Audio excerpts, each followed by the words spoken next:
Okay, welcome to the Whispers of Inner Power interview series. We're meeting today for the very first interview with Lindsey Ciarrocca. Did I pronounce that correctly? Yes, yes, very Yes. So, a quick introduction about you, Lindsey. You're the founder of the Exuberant Elephant, an online coaching business focusing on empowering women and couples to create a more positive relationship to money and to use it as a tool to build their businesses, live their greatest life, and create positive change in the world. Thank you so much for meeting with me. How are you today? absolutely great. I am doing great. Thank you so much for having me. Yeah, it's a pleasure. So we have had a few answers from you already in the written part of the interview. And so this video is more as a way to expand on your answers and go a little bit deeper. So you teach and coach about budgeting, financial planning, also the mindset of money. And those are unfortunately skills that we don't really learn at school unless we decide to go on that career path or to Mhm. learn about it consciously.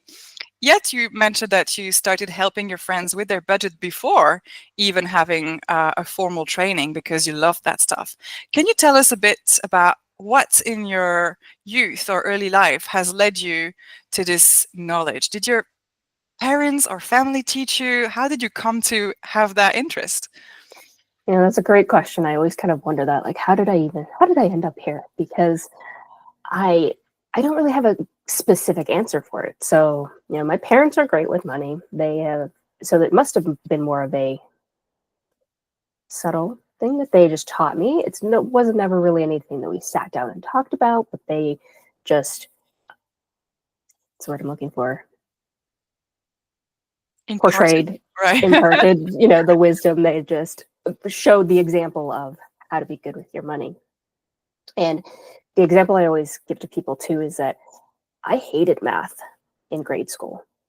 I cried over math homework.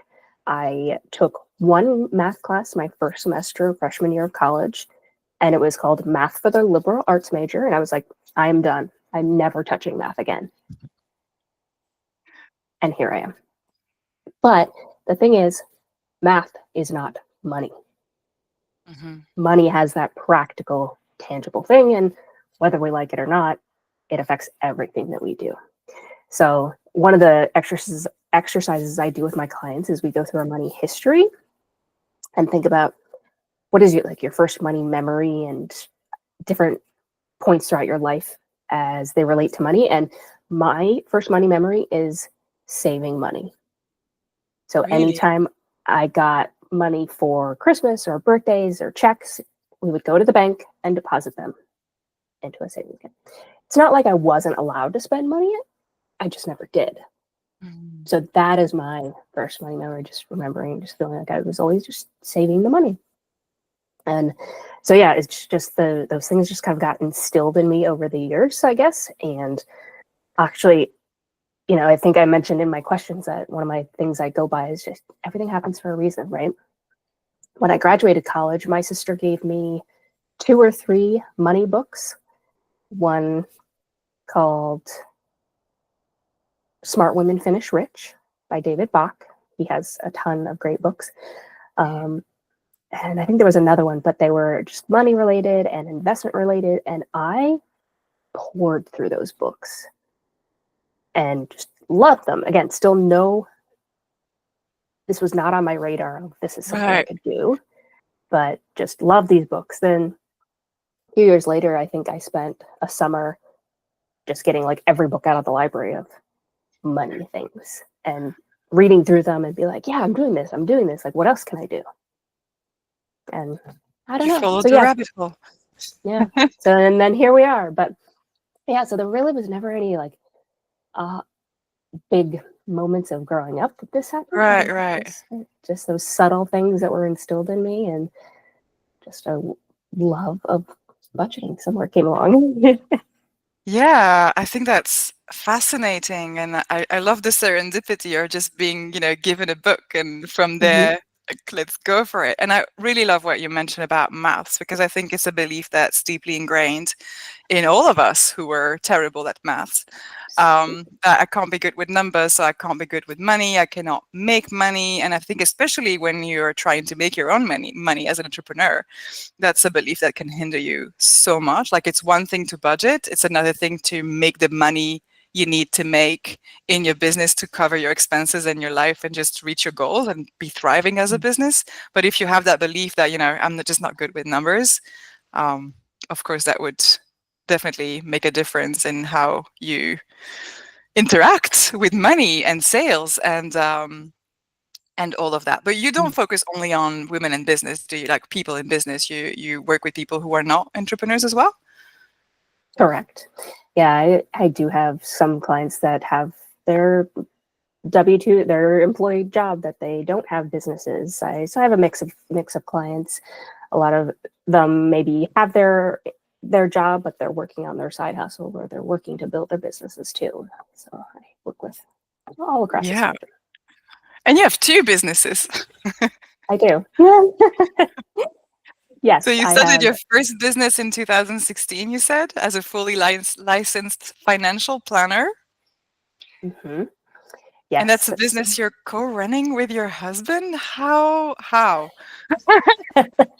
We get this question a lot, and it works. We don't know, because neither one of us ever had any desire to work with our spouse. Like, I never even wanted to work at the same company as my husband. This was even before I had a husband, or even an inkling of who might be the husband. Never even really wanted to work at the same company, but so like you mentioned, I started in the industry in 2016, and we met early 2017. He was also a financial planner doing his own thing in the industry. We met at a young professionals networking group, sat across from each other and had coffee that day. And long story short, one thing led to another. We started dating.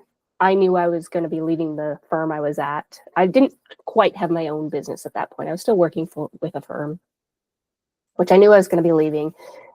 Was looking for somewhere else to go. Ended up at the same firm he did. I did my research. Obviously we were dating at that point. It was like, should I mix these things together? And ended up at that same firm. We did it all backwards. We then moved in together, then started the business together fully in 2018, and then got married in 2019. Okay, so partners before spouses. Yep. Partners and everything. We had the full legal documentation for the businesses before we were even married, and so marriage was just kind of a technicality, another piece of paper. But right. Do you find it difficult to have boundaries? Are there any boundaries then between your private life and the business thing that you need to run together? I'm just putting myself in your shoes with my own husband, thinking, would I be able to do my job in a company we co-run if I was upset with him because he made a comment when I was in my period or something?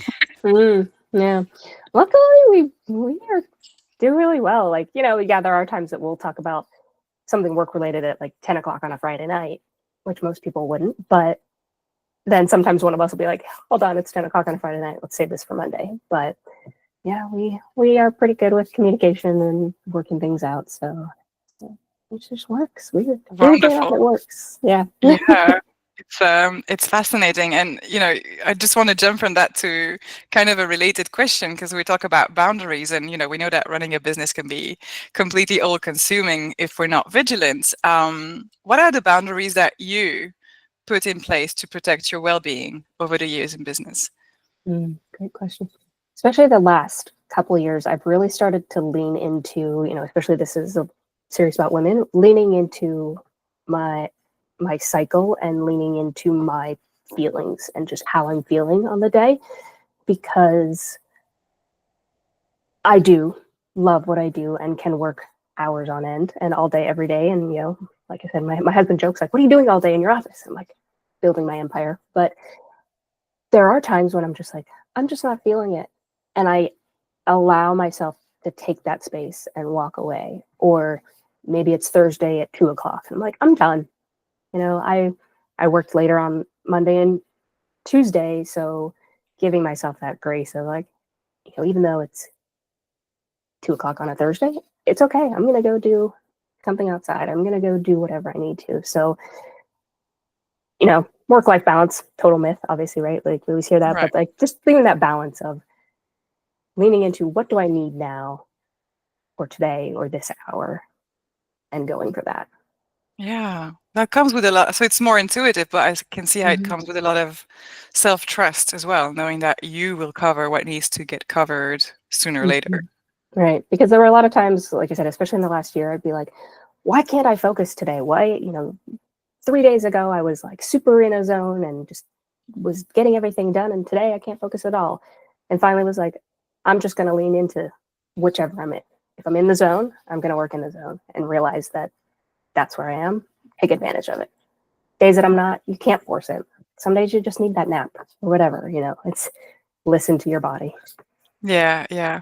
I have found that super challenging, I think, especially as a mom of two, and I'm homeschooling them, so I'm Mhm. always with them. So I find it like I have this windows of opportunities to work, and if I don't take them, then Be if I gone. take a nap instead Yeah. of working, then there's just no work that's going to happen that day or things like that. So I know that this has been a problem because it's pushed me to to not respect my own boundaries, to not respect my rhythm and my cycles, to not respect my own level of energies that are fluctuating because we're human. And I think as well, these last couple of years have been eye-opening in that sense. For me, it's been to say, okay, these days I work. There is no business talk over the weekend. And at 7 p.m., I close my computer and I'm with the kids. Mhm. And of course, it's not perfect. Sometimes there are days that I have to work and I don't want to because, you know, um, but that's helped me the most to be like, no, I'm done. I could get going, but if I push now, then tomorrow I won't be able to do any of the things I can do within the time frame that I can do it. So I think it's Mhm. interesting to see because I think different circumstances call you for different adaptations, and we're all unique in that way. And I just love your intuitive approach of like, what do I need right now? It seems like the ideal way of listening to your body and to your needs. Well, and to be fair, I don't have kids, so I don't have that extra layer added on. So absolutely, like you don't always have that luxury of it. I do realize that I have that luxury of Well, and if you have it, you must take advantage of it. I mean, yeah, please do it for all I of us. do. Yes. But I always like to say that we all have our privileges and we all have our limitations, and they are different. I don't want to think of my kids as limitations, but well, Different priorities. it can be it can be a limitation that's beautiful as well, but Mm-hmm. a limitations that's there. Yeah. Mm-hmm. Um, yeah, we know that. So you talked about in the interview, you talked about how proud you were that you had built the strong foundations for the Exuberant Elephant. And I wanted to take a moment to dive a little bit into that because I know a lot of women I work with or speak with, they they don't always realize how much time and effort and dedication. It's not really dedication. I don't want to use that word in a shaming way. I think it's more a question of, yes, they expect that it would take less time than what it actually takes to build the foundations, the strong foundations of a business. And so I would like for you to tell us, I know you've done it. So how long did it take you and what did that imply for you? Well, let's see. I started this business at the end of 2020, and it is now mid 2025. So it's taken a good 4 or 5 years. But it was just something that I knew I had to do. Yeah. And I haven't mentioned this, but it's like that's I think I mentioned it in the question that this is why I have a second business is because I couldn't do the coaching the way I wanted to do under our financial planning business. So basically I said, fine, I'll start a second business because I want to do this. So I started this second business and it's weird because like I never as a kid, dreamed of being a business owner, an entrepreneur, or any of these types of things. But it was just something that I guess, like the budgeting, is coming naturally to me, that I just started learning about everything. Like, this is where I've started diving into, like, I didn't know the first thing about email marketing or building sales pages or funnels or all these things before. I just learned, found other people who could teach me things, and picked my way through and just started building. It's just that, like kind of you said, taking that moment just to take a step back and be like, here are all the things I did do. I have accomplished these things. Not, I was just talking to somebody about this. I heard it recently called a reverse bucket list. So instead of a list of here's 40 things I want to do, here's a list of 40 things I have done. Here's everything I have accomplished. I love that. So I work with my clients for that too. It's like, what have you accomplished? Maybe you don't have as much in savings as you want, but do you have more than you did 3 months ago? That's progress. That's an accomplishment. So just taking a moment to revel in that, what you have done. So Yeah.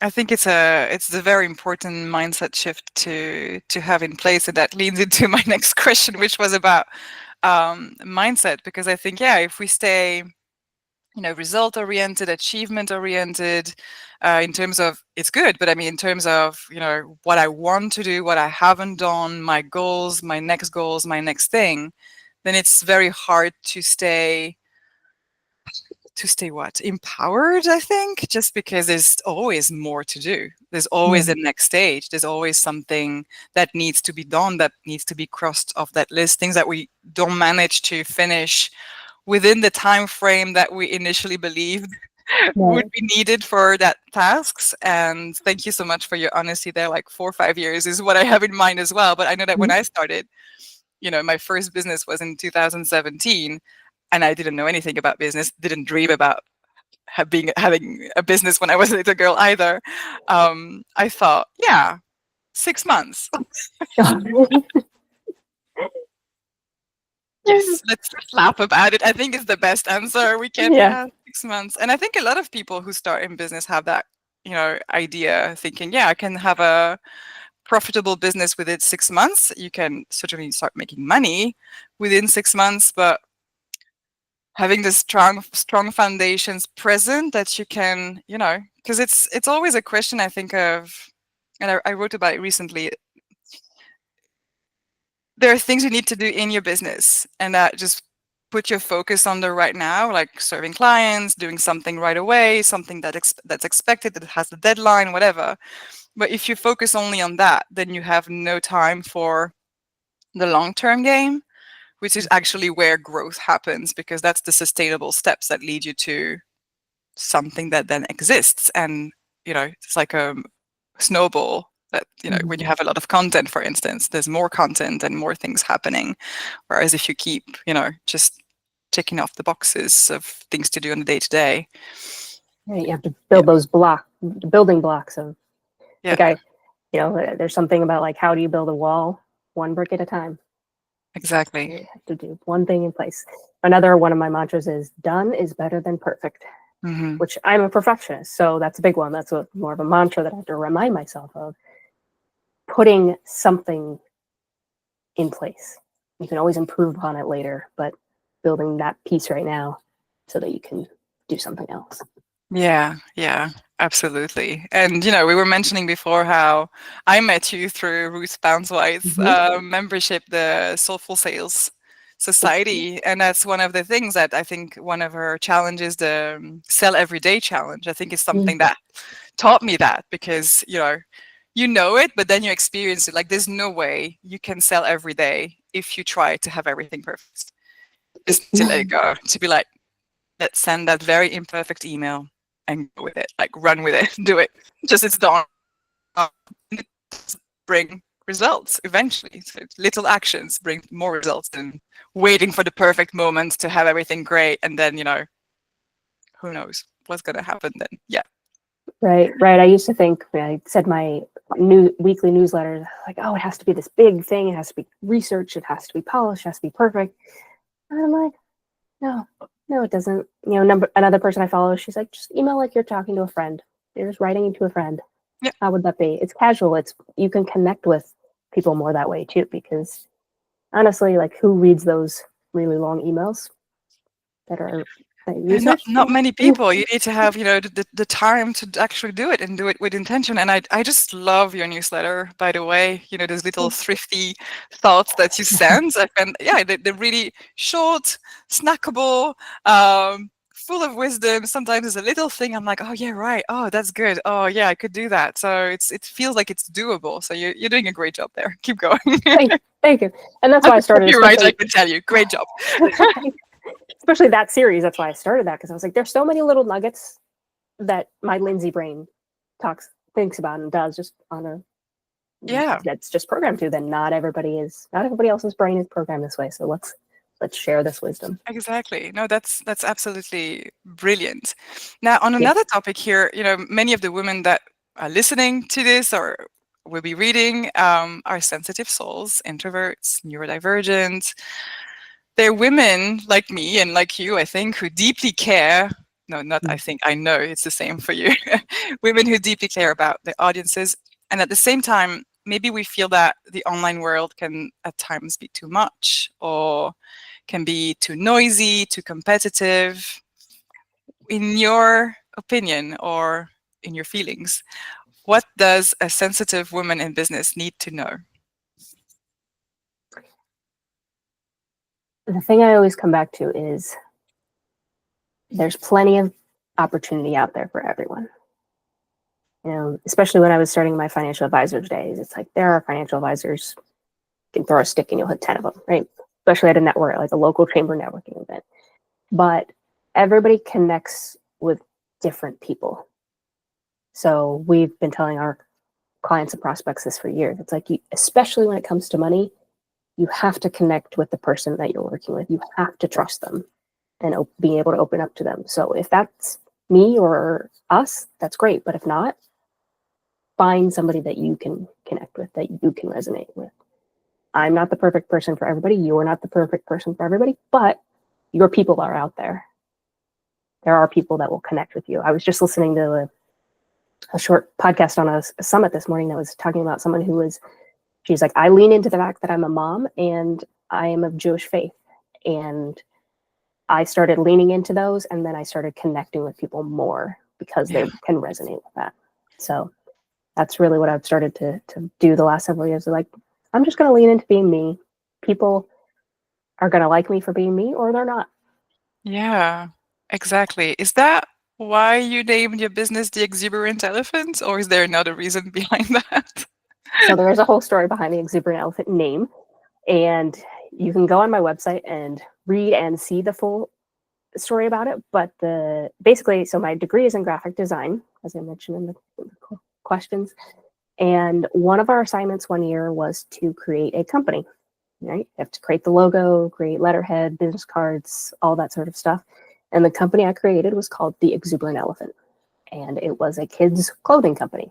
So you can go on the website and see the logo that I designed for that, which is not the current one I have. But when I was starting this business, when I was working on my branding, I worked with a marketing company, and I knew I didn't really want my name as the company for some reason. I wanted a brand name. And part of their process was to interview people that I had coached and previous clients.